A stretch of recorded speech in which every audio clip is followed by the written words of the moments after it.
Really, is this the best you can do? There we go, that's slightly better. Hi everyone, my name is Amber. Welcome back to another weekly reading vlog. If you saw my vlog last week, you'll know that my reading has kind of been all over the place and has been kind of average.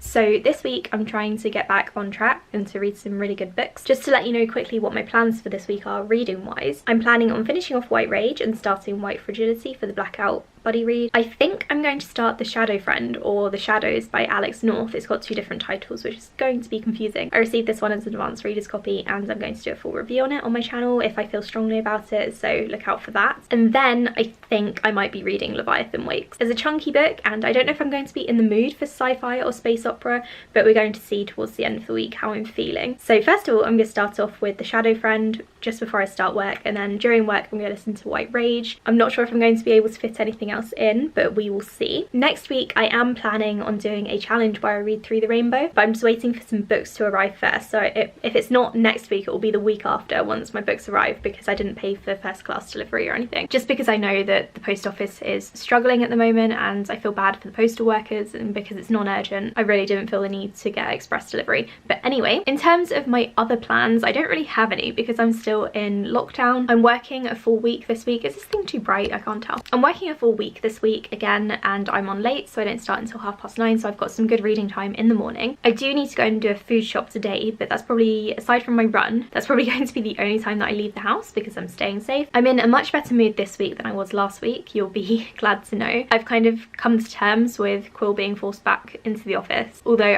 I'm still kind of disgusted that it's even happened against government advice. And I'm planning on doing some workouts and some blogolates, but otherwise I don't really have any plans. So as with all of these quarantine vlogs, I don't think this is going to be the most interesting. I'm probably not going to be taking you out of the house, but this is our lives now. We have to stay home. I'm going to set up for work, so I'm ready to start at 9:30, but if I've got some time I'm going to fit in some reading.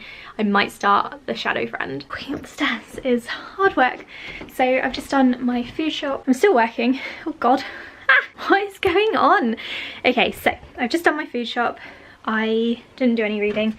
I got really pissed off with the people at the shop because they had their face masks but they were on their necks instead of around their mouths, so that was really freaking frustrating. But I wore mine. I feel quite good about it. I haven't done any reading today. I am going to start with The Shadow Friend, I've decided, but I haven't had time to do that yet. I've listened to a little bit more of White Rage. I've got about an hour and a half left, I think. I don't think I'm going to be able to listen to any more this evening while working because it's going to be a bit busier, but I should definitely finish it by the end of the week, so that's good. I'm just editing, or I'm about to edit, some of my last week's reading vlog because I haven't even started that yet and it's meant to be going up today. So I'm gonna go ahead and do some of that now before I have to go back to work, and then hopefully I can get some reading in. It's Wednesday and I have done a tiny amount of reading. Yesterday I was in a really bad mood and decided not to read anything, and then I spent all day looking up my family history on ancestry.com, and so that took up a whole bunch of my day. And then I was not in the mood for anything. So Quill and I watched Luther. We're currently on the last episode of season 2 now. I've seen up to season 4, I think, before. We're hoping to carry on. Now that I know that Alice comes back at some point, I'm a lot more keen to continue. So that's what we've been doing. But yeah, I'm gonna tell you a bit more about The Shadow Friend, or The Shadows as it's being called in the US. So this is an adult thriller. I think I told you that part on Monday. And it's about I assume a guy. I don't think we've learnt his name yet. I'm only 15% of the way through. He gets involved with another guy at school called Charlie Crabtree. Charlie has like weird lucid dream visions. He's convinced himself that he can use these lucid dreams to make things happen in real life. I think that's what the gist I'm getting. And he told someone at school that he had seen them die, and then they did die, so something weird is going on there. Those are in the flashbacks, and then in present day a police officer detective is investigating a murder because 2 young boys killed a 3rd boy in the same way that Charlie Crabtree allegedly killed someone back in the day. It seems as though they were on a forum and were talking about lucid dreaming and Charlie got in touch with them. That's just a theory so far because it's a little bit confusing. It's meant to be quite vague at the moment because we are only 15% of the way through. I'm enjoying it. I'm getting strong Stephen King vibes from this, who isn't my favourite author. I'm not sure I'm going to like it as much as The Whisper Man. To be honest, in my thrillers, I'm not a massive fan of magical elements or paranormal elements creeping in. I had the same problem with Sarah Pinborough and CJ Tudor. It just doesn't seem right to me. When I'm going into a thriller, I want it to be like human nastiness rather than paranormal stuff. But I think this book might be a good combination of both, because the humans are definitely nasty. Charlie is like awful, kind of like Damien from The Omen. Those are the vibes I'm getting. So I'm hoping I'm going to really enjoy it. I'm going to finish it today because I need to, because tomorrow I'm going to, or this evening rather, I'm going to read Clap When You Land because I've had the e-arc for ages. I kind of want to get a head start on Leviathan, which I'll be taking part in next week. And also I'm trying to reduce the amount of e-arcs that I have anyway, so I need to get to this one. It should be a really quick read because it's told in verse. And then I'm also going to start Warbreaker because I want that out of the way before I start Leviathan on Monday, I think, anyway. So those are my current plans for the upcoming couple of days. I still don't really know what I'm doing this week. I need to work on my blog, so I think I'm going to do some of that today, although I don't really know what posts I'm going to write. I do need to do my debut post for June 2020 because there are some debuts that I really want to feature, and then that will lead into my debut video, because once I do the planning for my blog I don't have to plan for my YouTube video. I can just kind of take it from there and I won't need to do as much research. So those two kind of go hand in hand, so that'll be really good to do. But yeah, otherwise I don't really know what other posts I want to do in my blog just yet. I'm not really in the writing zone. I want to do a couple of discussion posts at some point. I've got some ideas for them, but I don't really have the motivation to write them, and I don't want to write a half-assed post. So we'll see about that. I might start researching my new releases for July because then I can get ahead and it doesn't really take much brain power to go through lists. So I'm going to go and work now. I won't be able to do any more reading until lunchtime, but I will be able to listen to White Rage, and I've got 2 hours left, so I reckon I can probably fit in another hour or so of reading or listening to that today, because I have to keep rewinding because I have to keep typing out emails and then I get distracted from what the narrator is saying, so I have to go back and re-listen. So I'm going to listen to a bit more of that and probably finish that by the end of the week. Guys, it's Thursday the 11th. I haven't done much more. I've done a bit more reading, but that's not important right now because I just got a package. If you know me at all and you have been keeping up with what's coming out on the 11th of June, then you will know that this is very, very exciting, and I'm gonna open it now. Honestly, I've been waiting so long for this book. I might actually cry. I'm going to cry. So I figured I would open it on camera. I need to document this. I don't really know where to set up. I'm freaking out a bit. I need like the perfect position. Where do I go? We're just gonna go here on the floor because that's the best place. So if you have been following me at all, you will know how much I love The City of Brass. I talk about it in almost every single video. It's my favourite series ever. I read and loved The Empire of Gold as an e-arc, and today in the UK, sorry, I didn't realise that would cover my face. The Empire of Gold is out. I don't think it's out yet in the US. I think that's out next week or the week after. Maybe. I don't know how we managed to get it first because we never get anything first.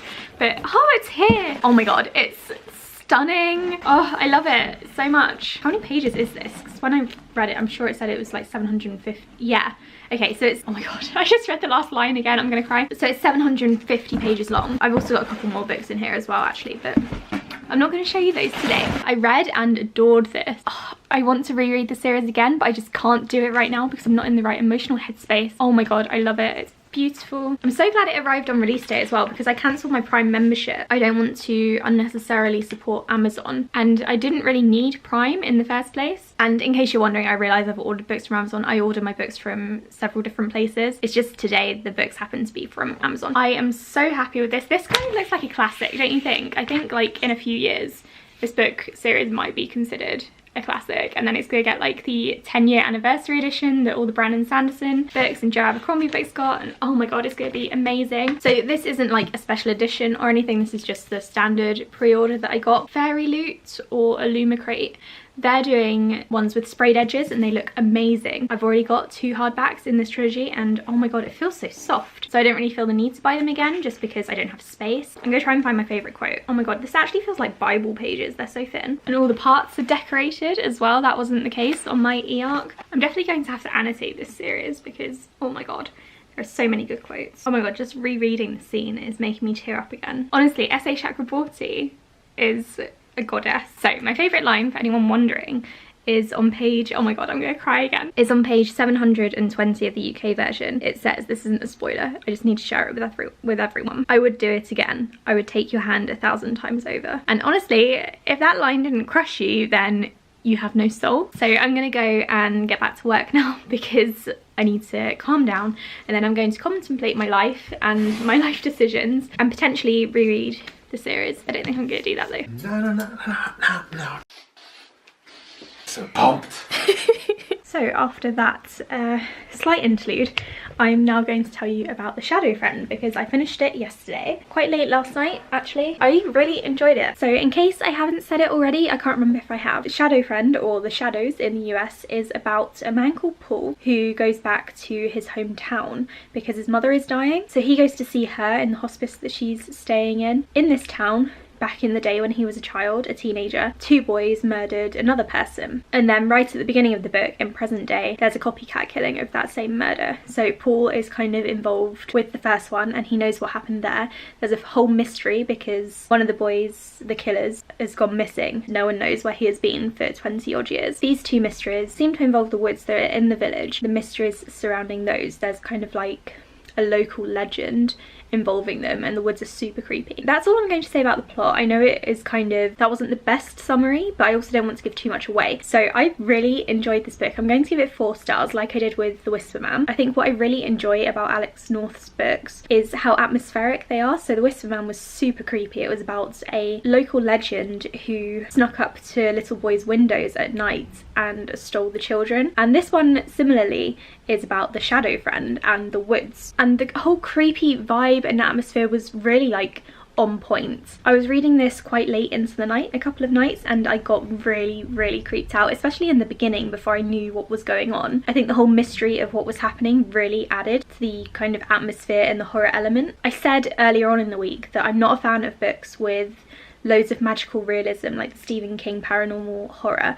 I'm more into my psychological thrillers, the realistic ones, and this one kind of toes the line, but it was really good. And I do think that it made sense even if I don't normally like that kind of thing. I'm going to be doing a full review on this book because I do have some things to talk about, but I think it's a really good one for thriller fans and horror fans as well. I think horror fans would really enjoy it. So I'm looking forward to recording my review on that. I'm going to make some notes on that today and then possibly record at the weekend or maybe midweek next week because I don't need the video to go up until the week of this book's release. This book's coming out in the UK on the 9th of July. So I think it's probably coming out in the US on the 7th. So now I have also started Clap When You Land by Elizabeth Acevedo, which is YA contemporary about 2 girls who have the same father. They previously didn't know about one another and then he dies and they come together. I'm 10% of the way through at the moment. I received it as an advanced reader's copy and I was late getting to it. This is another one of the author's books that is written in verse. I thought, having read The Poet X and knowing what to expect, that I would really like this one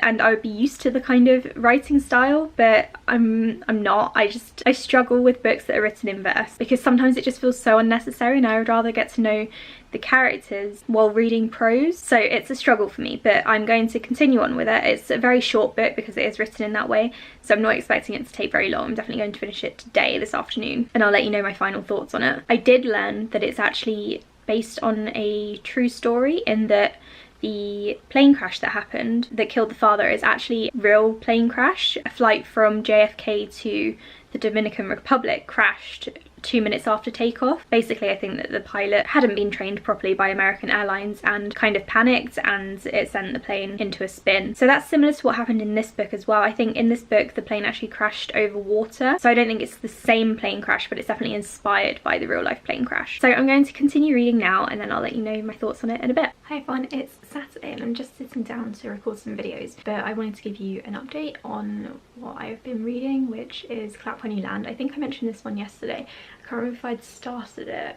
I'm now almost done with it. I've got about 20 minutes left according to my Kindle. It's just okay. I'm probably gonna give this 3 stars. I really enjoy the concept, the representation in it, but I'm having a real problem with the writing style in that it's written in verse and I really struggle with books written in verse, and I thought that maybe The Poet X was a one-off, and now that I've read a couple of books by Elizabeth Acevedo I would really enjoy this one because I'd be used to her writing style. I'm not loving it. I think I would have preferred it if this book to have been written in prose, so that's a real shame. Today my plans are to go and view a house because Quill and I are thinking about buying soon or hoping to buy soon. We just don't really know what the situation is with lockdown and the housing market, but we are going to view a house today. I can't really take you along with me, but I will tell you what my thoughts are on the house later on once I get back, which should be in a few hours. I'm just going to record some videos first and then we're going to go and then I will update you. For the rest of the weekend I don't really know what I'm going to read because the Read the Olympics readathon starts tomorrow and then Galley-a-thon starts on on Monday. So I've got a couple of readathons coming up and I don't really want to start a new book before that, but at the same time I'm really in the mood to read something. I just don't know what, so I might carry on with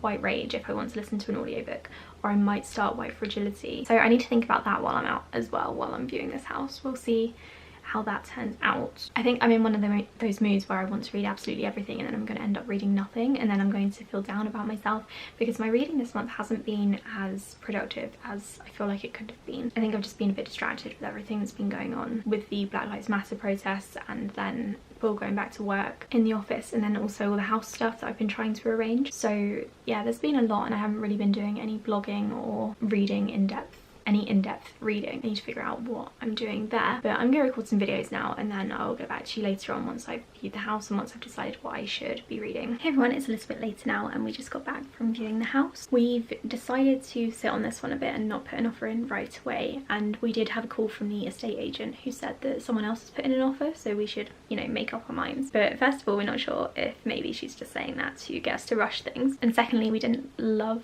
the house. We really liked it, except the rooms upstairs were a bit small and the kitchen was tiny. A house that we viewed before lockdown started is still on the market, and so we've requested to go and see that one again on Monday because the two houses are very similar. They're just slightly different sizes and they've had slightly different work done to them, so it'll be good to kind of compare the two. They're in the same area, except the one that we are going to view on Monday is on a quieter road, which is what I want because of Octavia. I don't really want to go and live on a main road where, you know, she could wander out into traffic. I'm a bit nervous, I guess, about finding not the perfect house but one where I feel happy. I think the biggest problem is probably going to be either the interest rates on the mortgages or getting someone to actually lend us a mortgage, because while we do have a big deposit, we will still need to get a mortgage from somewhere. So we're going to speak to our mortgage advisor. So yeah, that's how the house hunting is going. I don't know if this is very interesting for you guys. I was actually considering making a whole separate channel where I can daily vlog or weekly vlog about my housing situation, but then I thought I'd just put them in these vlogs, and then if you don't like it then don't watch them, because I just wanted to document how it was or how it is going for first-time buyers in the UK, because it's a very different situation to those in Australia and the US and in other countries, because our housing market is just shit. I have also picked up a book, so this clip is going to be on topic. I'm going to start reading Playing with Fire by Gina Showalter. I think this is probably one that I can read in a day because the text is really large. I imagine it's going to be a really fast-paced book, so I'm going to pick this up and hopefully read it by the end of Sunday so that I can get started with the Galleathon come Monday. So I'll let you know what I think of this once I have read a little bit of it. It might be a bit wonky because I'm struggling to sort out this tripod, but it's fine. It's Sunday, so we're going to put the least effort in. I read 10 pages of Playing with Fire. I don't really have any thoughts on it so far, but I know that it's going to be a quick read. I'm really excited for this one. I'm going to try to finish it today. This evening I have a video chat, a stream with Kayla and Angela. I will leave their links below. We're doing an opening ceremony for the Read the Olympics readathon, so that will be really fun. I think it's going to be an hour long or so, and we're just going to chat about books and sports. I think that's fun. Otherwise, I think I'm going to end the vlog here because I don't really have much more to say, and then we're going to start fresh tomorrow. So thank you for watching, and I'll speak to you all in my next one. Bye.